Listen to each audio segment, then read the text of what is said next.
On days that I have off from work when it's just me and my son, we like to visit a local train shop. It's called House of Trains in Omaha, Nebraska. It's one of the places he requests that we go. You know, let's go to the museum today. Let's go to the zoo today. Let's run trains today. Let's go to the park today. Let's go to the train store. It is the train store in town to go to, at least according to him.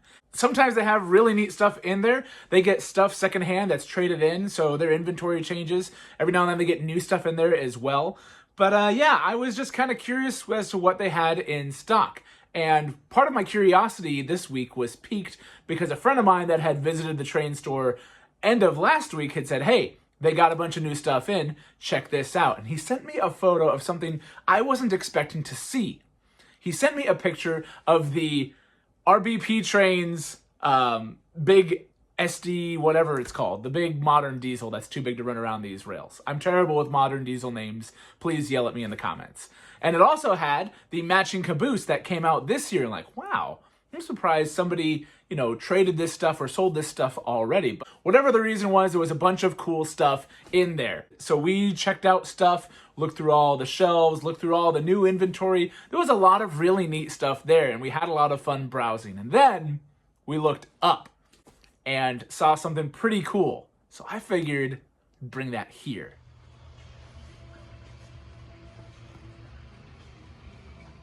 Blue box goodness. So for those with a keen eye or that follow my channel, and first of all, thank you. But if you notice that it doesn't just say Atlas, it says Atlas Premier Passenger. So these already, if you saw the photo that I posted earlier this week, you already know that these are passenger cars, which is odd because I kind of have a love-hate relationship with passenger cars. I love how they look. Passenger trains are iconic. They're amazing. But they're kind of a pain to store because when you want to run a passenger train, you can't just put the train on. You got to put all of its matching cars on it. And usually there's only one engine that carries those. So yeah, sometimes passenger cars are things that I avoid. We do have a couple sets, like we've got his Santa Fe, we've got the Daylight, and yeah, I thought this would be kind of a neat and unique addition. And I wasn't really expecting to really like this until I saw them in person. So, what kind of passenger cars did I get, and why did I get Atlas O scale? Will they fit around the tighter turns of the secondhand Overland? Let's check that out.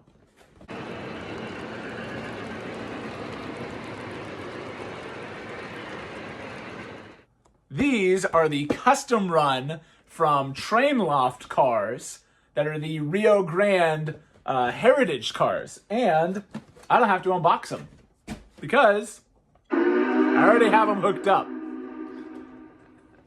And I've got the sound off, thankfully, on Big Boy, so I guess, you know, it sounds weird to have it moving without it chuffing. There we go. So these passenger cars are done up in the heritage scheme that the heritage diesel is done up in. And they look really sharp on these cars.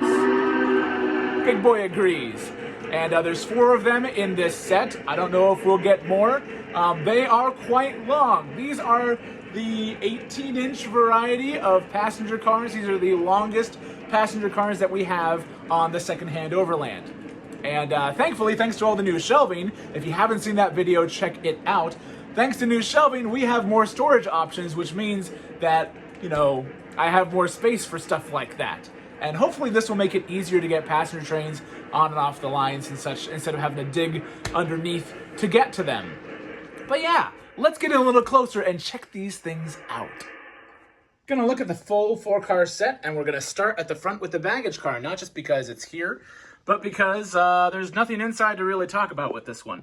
It does have doors that are sprung that can, when you push in on them, slide open, but there's no details inside. Slightly bummed about that, but oh well. They do go kind of flush up with the sides here. But the exterior detail on here is fantastic. Let me bring you in. The logo here for Scenic Line of the World, very true. Rio Grande has some amazing looking lines going through there. And the truck detail is really nice. All the grab handles. The vestibules are silver, And yeah, everything looks great on the outside here. The green comes through a little bit gray potentially in the video here, but the light green on top of all of these cars is really nice. And the black of the mountains is more of a dark, dark, dark green. This one is called number 4025. That is definitely a reference to their number 4025 for their big boy that's in these same colors that they did a custom run for. Then you've got this car over here with nice passengers inside. I do also like that there's simulated shades on the windows here as well.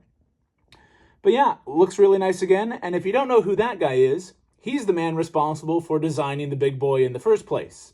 So yeah, neat that he got his name on a car. Moving right along, let's take a look at the bubble car, the Vista Dome. My son calls these bubble cars. We love them. And this car actually freaked the heck out of me because when we first fired these up, put power on the track, we got a little pop, a flash of light, and smoke in the back here. I was trying to figure out what was going on. I looked around to see if there were any lights that were out. I can't find any. However, it does look like that there's no lights in the dome. I don't know if there's supposed to be one in there or not, but if it had popped, I would have expected that flash of light to come from up there. So are these supposed to be lit? Did we just blow a fuse or something instead? I don't know. Let me know in the comments. This one's called Wasatch Mountain for the mountain range that the big boys ran through. That's cool as well. And yeah, otherwise, nice interior details again. Got the people in there too. Pretty neat to have populated cars. I do have some semi-scale passenger cars that have seats, like my MTH Rail King ones are great, but there's no people inside and it's really lonely. And then finally, we have the observation car. Promontory Point, definitely a nod to Promontory Summit for where the Transcontinental Railroad was completed. And on the very end, you can't tell in the video, but there is a Union Pacific drumhead on the end of this car. But more passengers and some wiring hanging down in the middle of their neat little party. So snakes on a train, I guess? I don't know. That's kind of weird. Would be nice if they tucked those up and in, but not the end of the world. These look fantastic. For those not in the know, one of the defining features of our layout is this 048 turnaround, which really limits what we can run, which is why I don't typically have a whole lot of scale trains. These semi-scale cars and scale cars are making their way around 048 fine. And here's our big boy pulling these Rio Grande cars. And the overhang on, the overhang on them gets pretty intense. Wow, that's really close to that rock. Did it actually touch?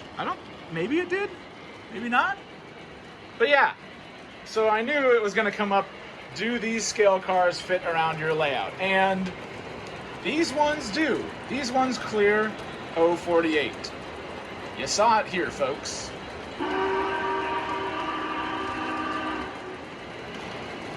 They do look a little funny with that much overhang, but on the wider spots of the line, it's fine. They are really sharp looking. I actually prefer these colors on the passenger cars to them being on the engine. They look nice.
So yeah, these things look amazing. The details are spot on. The passengers inside is an added bonus. I'm still trying to figure out what the deal is with the lights in this Vistadome car. Leave me a comment down below if you've had a similar issue.